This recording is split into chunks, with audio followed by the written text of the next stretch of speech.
ધારી નગરપાલિકામાં ભાજપને સ્પષ્ટ બહુમતી મળ્યા બાદ વિવિધ હોદ્દેદારોની સત્તાવાર વરણી કરવામાં આવી છે, જેમાં ધારી નગરપાલિકાના પ્રથમ પ્રમુખ તરીકે જયદીપભાઈ બસિયાની પસંદગી કરવામાં આવી છે, જ્યારે ઉપપ્રમુખ પદે પરેશભાઈ પટણીની નિયુક્તિ થઈ છે। આ ઉપરાંત કારોબારી ચેરમેન તરીકે પૂર્વ ધારાસભ્ય મનસુખભાઈ ભુવા અને દંડક તરીકે જીતુભાઈ પાકડાણની વરણી કરવામાં આવી છે।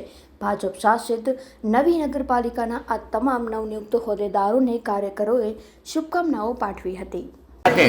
મારું નામ જયદેવભાઈ ચંપુભાઈ બસિયા, ધારી નગરપાલિકામાં ભારતીય જનતા પાર્ટી પ્રદેશમાંથી અને જિલ્લામાંથી તેમને જવાબદારી સોંપી છે, બરાબર। એટલે પાર્ટીના તમામ આગેવાનોનો ખૂબ આભાર માનું છું। ખાસ કરીને અમારા તાલુકા ભાજપના પ્રમુખ શ્રી યોગેશભાઈ કોટડિયા, જિલ્લા ભાજપ પ્રમુખ અર્જુનભાઈ કાનાણી, ધારાસભ્ય શ્રી દેવીભાઈ કાકડિયા, કૌશિકભાઈ વેકરિયા, સૌનો ખૂબ ખૂબ આભાર માનું છું। અને ધારી ગામને અમે રચનાત્મક ધારી બનાવશું, પહેલી નગરપાલિકા છે એવી અમારી સંકલ્પ છે। હાલમાં સમસ્યા ઘણી બધી છે, ક્યાંથી તમે વિકાસની શરૂઆત કરશો? સાફ સફાઈની બોર્ડ મિટિંગમાંથી સાફ સફાઈથી મિટિંગ ચાલુ થાય એટલે અમે બધું ચાલુ કરી દઈએ। રેલવે ટ્રેકના હિસાબે 2 ફાટા વેટ થઈ ગયા છે ધારીના, તો એ બાબતમાં આપ શું ધ્યાન દોરશો કેન્દ્ર સરકાર?